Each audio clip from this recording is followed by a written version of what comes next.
Welcome to Literary Studies. Out of business by R K Narayan. कहानी शुरू होती है जब करीब 1 साल पहले रामाराव बेरोजगार हो गए। जब एक ग्रामोफोन कंपनी जिसके वो मालगुडी एजेंट थे वो बंद हो गई। विरासत में मिले जो थोड़े बहुत पैसे थे वो उन्होंने सिक्योरिटी के तौर पर उस एजेंसी में लगा दिया था। 5 साल तक उनको उनके काम से काम भर के ठीक ठाक पैसे आ जा रहे थे, जिससे वो अपनी पत्नी और बच्चों को आरामदायक जीवन दे पा रहे थे। एक दिन अचानक कुछ ट्रेड, कॉमर्स, बैंकिंग या पॉलिटिक्स की सर्कमस्टांसेस या परिस्थितियों के चलते एक दुर्घटना हो गई। ग्रामोफोन कंपनी जिसकी फैक्ट्री कहीं नॉर्थ इंडिया में थी वो अपने आप बर्बाद हो गई। जब लाहौर का एक बैंक डूब गया जो कि खुद बॉम्बे के एक फाइनेंशियर की मौत की वजह से हुआ था। फाइनेंशियर नीचे की तरफ गाड़ी चला रहा था जब उसकी कार एक तरफ गिरने लगी और सड़क के करीब 300 फीट नीचे जा गिरी। ऐसा माना जा रहा था कि उसने आत्महत्या की है, क्योंकि पिछली रात उसकी पत्नी उसके कैशियर के साथ भाग गई थी। रामाराव ने खुद को अचानक सड़कों पर पाया। पहले तो वह यह सब बर्बाद होने का महत्व, इम्पोर्टेंस समझ नहीं पाया। बैंक में कुछ थोड़े पैसे बचे थे और उसके हाथ में कुछ स्टॉक थे, लेकिन स्टॉक धीरे धीरे ख़त्म हो गए। प्राइसेस मतलब कि कीमतें नीचे आ रही थीं और उसे मुश्किल से कुछ 100 रुपये ही मिल पा रहे थे।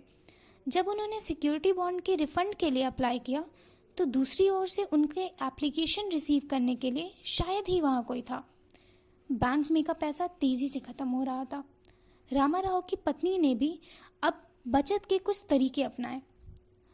उसने कुक और नौकरों को हटा दिया, बच्चों को महंगे फैशनेबल नर्सरी स्कूल से निकालकर फ्री प्राइमरी स्कूल में भेज दिया और उन्होंने अपना बंगलो किराए पर दे दिया और बाजार के पीछे एक छोटे से घर में जाके रहने लगे।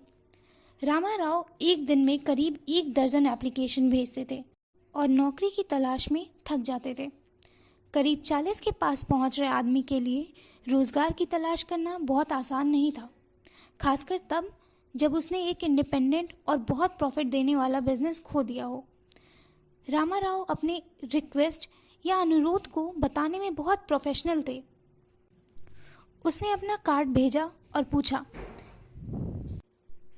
मुझे आश्चर्य है सर, क्या आप मेरे लिए कुछ कर सकते हैं? मेरा सारा बिजनेस बिना मेरी किसी गलती के ख़त्म हो गया। अगर आप मुझे अपने ऑफिस में कुछ करने को दे सकेंगे तो बहुत आभारी रहूँगा। बहुत अफसोस है रामाराव, पर मुझे माफ़ करना, इस समय कुछ भी नहीं है। अगर कभी मौका मिला तो मैं तुम्हें ज़रूर याद करूँगा। हर जगह यही कहानी थी। शाम को वह घर लौटा। जैसे ही वो बाजार के पीछे अपनी गली की तरफ मुड़ा, उसका दिल बैठ गया। उसकी पत्नी हमेशा बच्चों के साथ दरवाजे पर खड़ी होकर सड़क की इस तरफ देखती रहती। उनके कितने चिंतित और उत्सुक चेहरे थे। उनके चेहरों पर कितनी कपकपी झिझक भरी उम्मीद है। उन्हें हमेशा उम्मीद रहती थी कि वह किसी जादुई कामयाबी के साथ घर आएगा। जैसे ही उसे याद आया कि किस व्यर्थ यूजलेस तरीके से उसने नौकरी की तलाश की थी और अंत में लोगों ने उसे कैसे रिजेक्ट या मना कर दिया था, वह चाहता था कि उसकी पत्नी और बच्चे उस पर कम भरोसा करें। उसकी पत्नी ने उसके चेहरे की तरफ देखा, समझ गई और बिना एक शब्द बोले अंदर चली गई। बच्चों ने भी इशारा समझा और चुपचाप अंदर आ गए। रामाराव मजबूर दिल से मामले को सुधारने की कोशिश करने लगे। अच्छा, आज हम सब कैसे हैं? इस पर उन्हें पत्नी और बच्चों से बुदबुदाते हुए वीक रिस्पॉन्स मिले। उन्हें इस तरह देखकर उसका दिल दहल गया। वहाँ एक्सटेंशन में यह लड़की कैसे फूलों और रंगीन कपड़ों से जगमगाती रहती थी।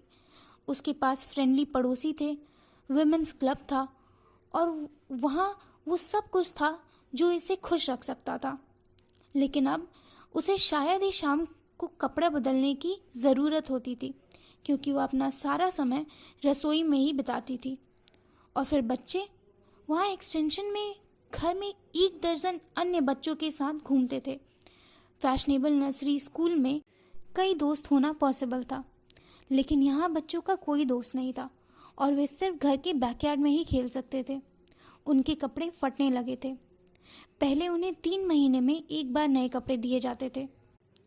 ये सोचते सोचते रामाराव बेड पर लेटे रहे और पूरी रात बिना नींद के बिता दी। हाथ में बचे पैसे अब खत्म हो चुके थे और उनके इनकम का एकमात्र सोर्स उनके एक्सटेंशन के घर से आने वाला किराया था। वो ये सोच के काम जाते थे कि अगर उनके किराएदार अचानक चले गए तो उन पर क्या बीतेगी।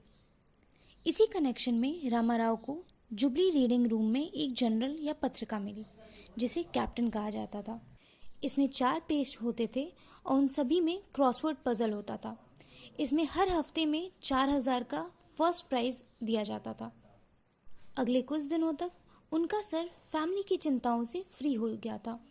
वो बहुत ध्यान से अपने आंसर्स के बारे में सोच रहे थे कि ये टैलो या फैलो होना चाहिए या बैड, मैड या सैड होना चाहिए। सबसे सही आंसर कौन सा होना चाहिए उस हिंट के हिसाब से जो कहता था जो ऐसे आदमी से बेहतर होगा कि बचा जाए। अब जब वो शाम को घर लौटता था तो अपनी पत्नी और बच्चों को देखने के लिए रुकता नहीं था। हफ्ते दर हफ्ते उसने थोड़े थोड़े पैसे इन्वेस्ट किए और अपने आंसर्स भेजे और हर हफ्ते वो बहुत उत्सुकता से अपने रिजल्ट्स का इंतज़ार करता था। जिस दिन आंसर्स आने वाले थे वो न्यूज़पेपर एजेंट के पास गया और बिना कोई पेमेंट किए द कैप्टन के लेटेस्ट इशू को देखने के लिए उसे अपने फेवर में कर लिया।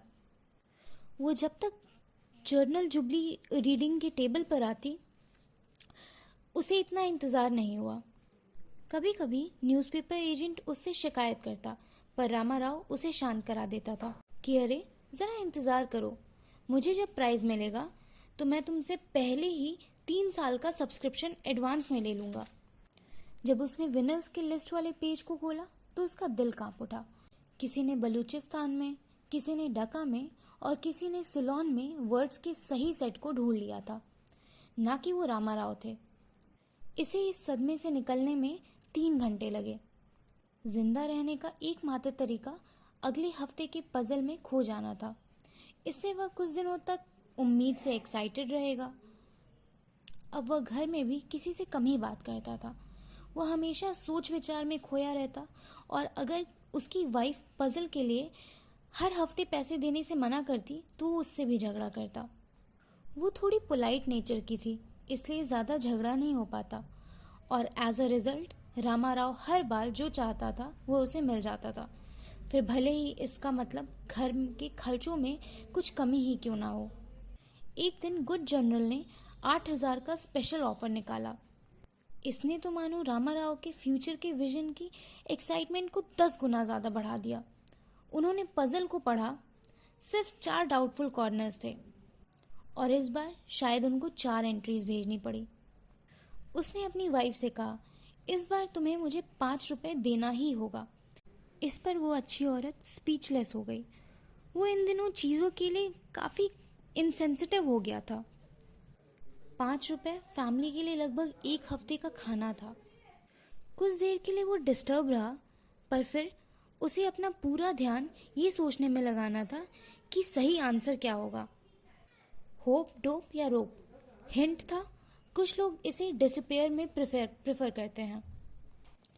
आंसर्स भेजने के बाद वो हवा में महल बनाने लगे कि वो अपने किराएदारों को हटा देंगे, अपनी पत्नी और बच्चों को फिर से घर वापस ले जाएंगे और सारा पैसा अपनी पत्नी के हाथों में दे देंगे ताकि वो कुछ सालों तक काम चला सके और वह खुद बस 100 रुपये लेकर मद्रास चले जाएंगे और वहाँ पर अपना लक ट्राई करेंगे।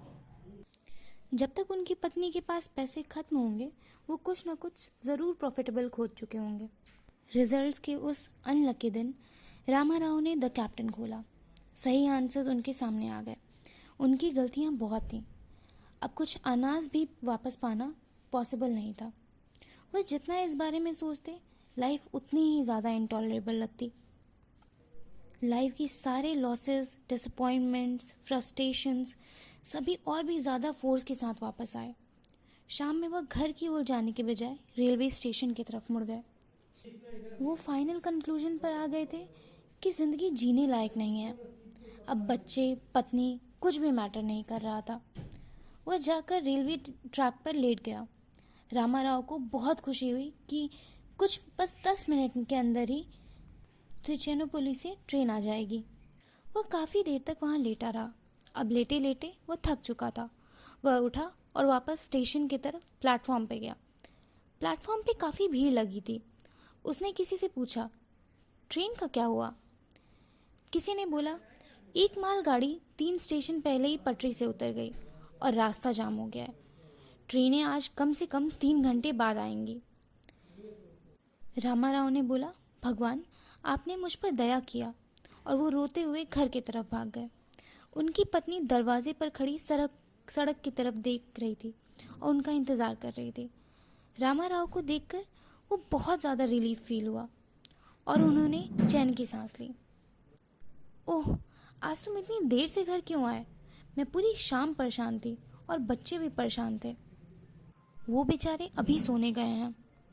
खाना खाते समय रामाराव ने बोला, किराएदार पूछ रहे थे क्या हम अपना घर बेच सकते हैं? पत्नी ने धीरे से जवाब दिया, हाँ, हम बेच सकते हैं।